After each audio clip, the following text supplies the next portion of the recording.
Making a Christmas mess. Hey everyone, it's Anna and I'm back with another vintage cookbook. This time I'm reviewing McCall's cookbook. This book was published in 1963 and it is by far the largest and heaviest book that I have reviewed thus far. So we'll see how I do when I hold it up to show you the photos. As you can see, this is a very thick cookbook. It's pretty sizable, not including the index. It has 755 pages. So this is one of those cookbooks that's kind of like a good all-purpose book to have. It's got a little bit of everything in there, probably a lot of basics and variations on those basics. I could see this being given as a gift at like a wedding shower to a newlywed, something like that. I think it's very cute that they have photographs for the O's. So, you know, we have a pie. This looks like maybe a fried chicken dinner, some soup, and this is definitely a Jell-O mold. But when you open the inside cover, it makes really good use of this space. It has a list of herbs and spices and what you use them for. So that's kind of cool. They're all in alphabetical order too. So we start with allspice, and then in the back cover, they continue and they end in turmeric. Is it turmeric or turmeric? I'm not sure. I've used both. The drawings are really good too. They're really detailed, so you can definitely see what these look like if you're trying to buy them fresh. And there are a lot of great illustrations in this book. Some of them are actually reminiscent of the Nancy Drew cookbook. Like this one for appetizers, these sort of black and white line drawings, they do remind me a lot of that cookbook. Here's another one. I think this one might be even more like the Nancy Drew cookbook. For beverages, it's a very similar style. There aren't many photographs in here. Oh, these are beautiful though. The font is a bit hard to read, I'll admit, but it says fruit preserves, and then it has just various jars of preserved fruit. And then on the other side, it has a picture of a peach and it says ode to a peach. They have traveled across the centuries from the ancient worlds of China and Persia to our far-flung orchards. The varieties are many, both yellow and white, but perhaps the favorite is the golden Alberta. I don't know if I've heard of an Alberta peach. They come frozen or canned the whole year round, but they're at their best tree ripe fresh. I have to agree with them there. Let's see if I can find more of these photos. I can see, you know, a difference in some of the pages, so there's gotta be more. Whoa, look at this. That is so fancy. Like a rack of lamb, or what is that? I think it's beef. I don't know. Oh no, I am completely wrong on all counts. That is a crown roast of pork. And then, oh, look at that. There's this roast turkey, all perfect and golden brown. These are some really pretty photos. Looks like a lemon meringue pie.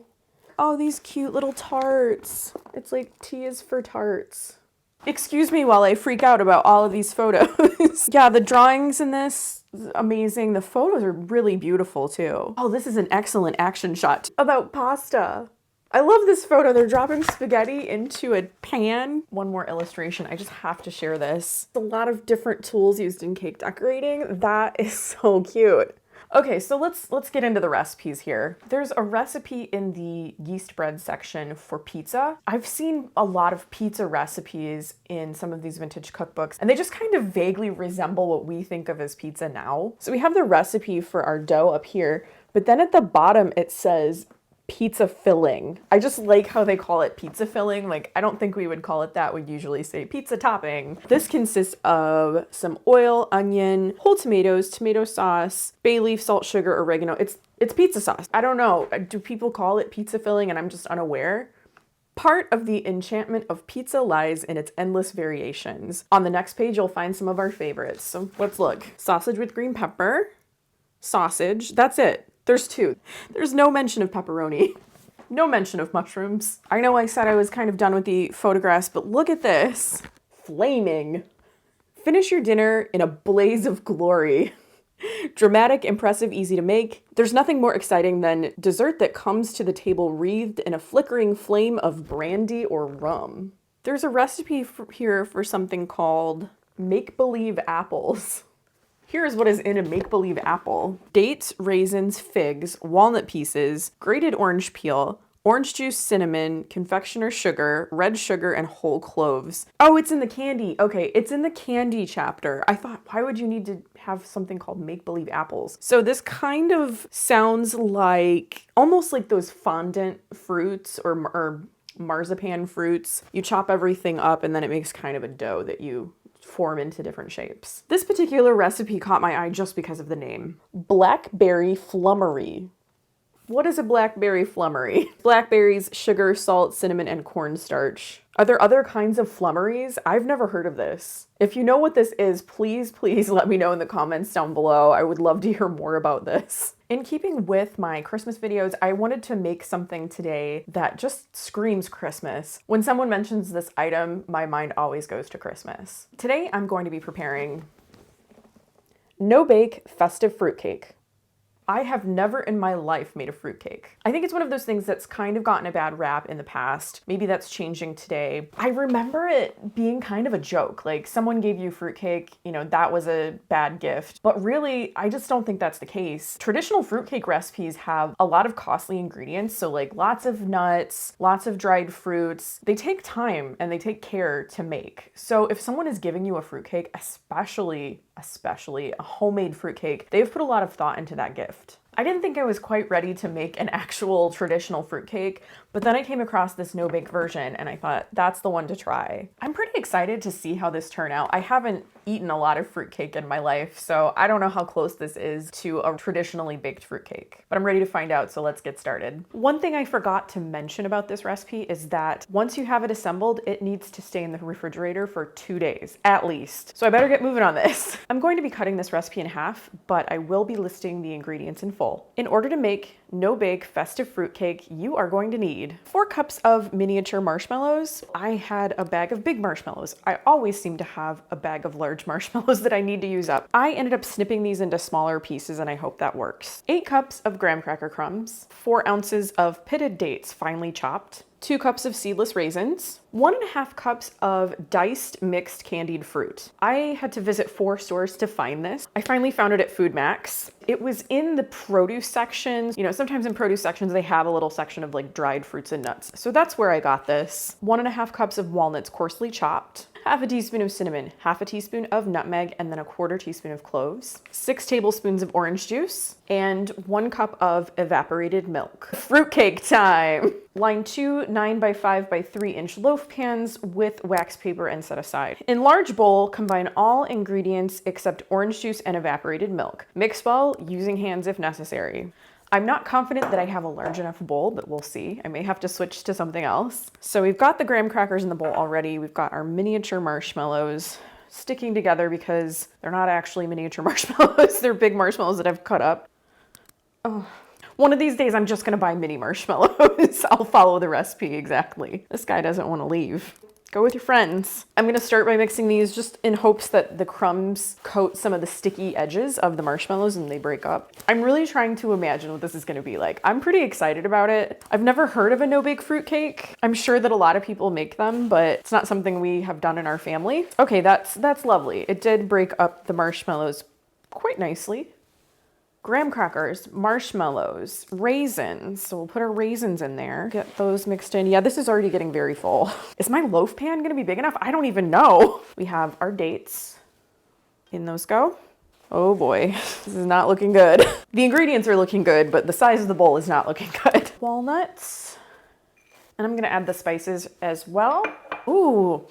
Those spices. I really like all of those warm spices together. So I think it's gonna give this probably a really good flavor. This is awfully soothing too. Gosh, I could just stand here smelling those spices all day. So next up, we're gonna add the candied fruit, which is this. It was a little bit difficult to find. I looked for it before Thanksgiving, so that might be why. Maybe it's a little bit easier to find closer to Christmas. Here's what's in this. It has orange peel, lemon peel, cherries, citron, pineapple, and then like corn syrup, etc., chemicals, which is fine. Everything is chemicals. I'm not against chemicals. It's got a really interesting scent to it. It's pretty festive looking. Gonna measure that out. I wonder if I should have stirred this before I added it because there's a lot of like syrup at the bottom. Okay, you know what? I'm gonna do it again. I wanna make sure that I have this coated in the syrup that's included. Oh, I see a big chunk of maraschino cherry in there. Okay, I think I'm gonna start with a spoon and then move on to hands. Nope, let's just go in there with hands. I almost feel like this is not quite enough of that candied fruit. It's kind of disappointing because like the dust, the graham cracker dust, it kind of takes away those vibrant colors. Maybe they'll come back when I put the liquid in. Really on the edge here with this bowl. With all of our drier ingredients in here, now it's time to add the liquid. 6 tablespoons of orange juice. I definitely have graham cracker crumbs on the floor. I can feel them under my feet. So we've got our orange juice. And then it says a cup of evaporated milk undiluted. Open this. Okay. I didn't get any on the cookbook. I measured this over the sink this time. No mishaps.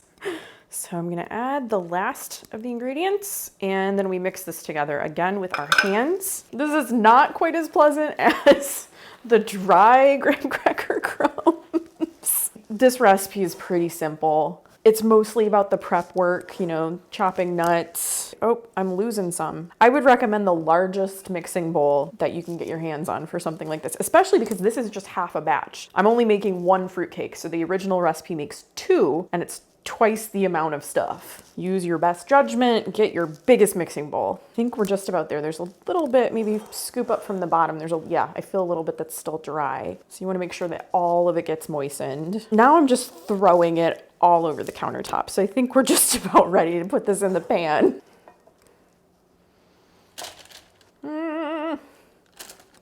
It's not the easiest thing to do because it really wants to stick. I think my loaf pan is actually a little bit larger than what they recommend too. So holy cow, I really need to get this pressed in here.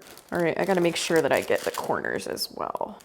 I'm just wondering how well this is gonna kind of soak everything up too. Is it actually gonna be like a really solid cake? And I'm gonna work on this just a little bit more to try to really get it in there. Pack mixture evenly into loaf pans. Cover with foil and refrigerate at least 2 days before serving. Okay, yeah, some of the red and green has come back. I was really afraid it was gonna be kind of dampened by the graham cracker crumbs.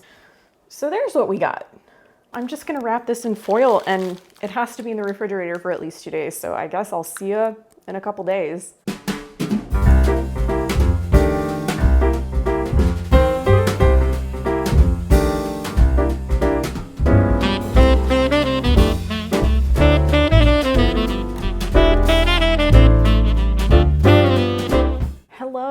It is 4 days later. The recipe said to leave this in the fridge for at least 2 days. I actually went 4 days, so hopefully that's fine and it didn't mess anything up. To be honest, I don't remember much about 4 days ago. I don't know what I was wearing. I'm not sure what I last talked about, so apologies if I repeat myself. I wanted this to be a complete surprise, so I didn't open this. I have no idea what's going on underneath this foil. The big reveal.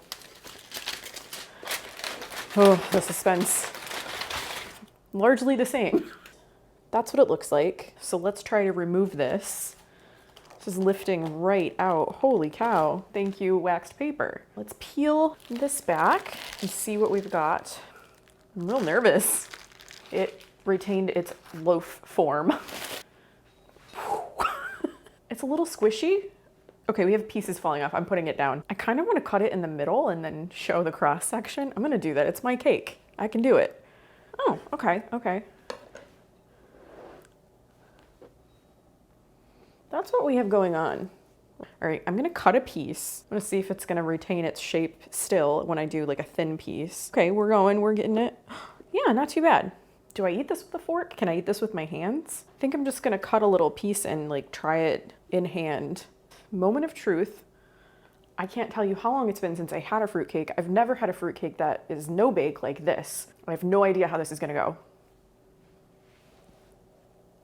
It tastes pretty good. I like that it's not super, super sweet. Honestly, it's a little bit dry. I probably would have added just maybe another tablespoon or so of liquid. I do really like the combination of the citrus flavor and then like the warm spices that are coming through. As usual, I would add more spice. I'd probably up the cinnamon, maybe the nutmeg a little bit. I got a lot of marshmallow in the first bite, so let me try without that.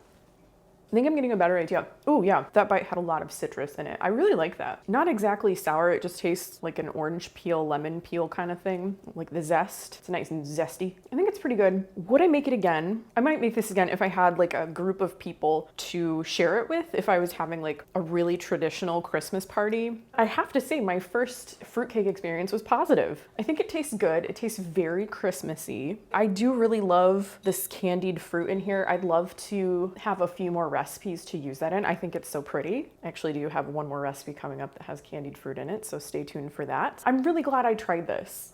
I cooked a recipe from McCall's cookbook. It's very heavy. I'm really loving these Christmas videos that I'm making. Thank you so much for coming back to watch them every week. If you liked this video, please give it a thumbs up and maybe consider subscribing to my channel. If you'd like to see what else I'm up to, you can follow me on Instagram. My handle is _cookingthebooks_. Thanks again, and I'll see you in my next video. Bye.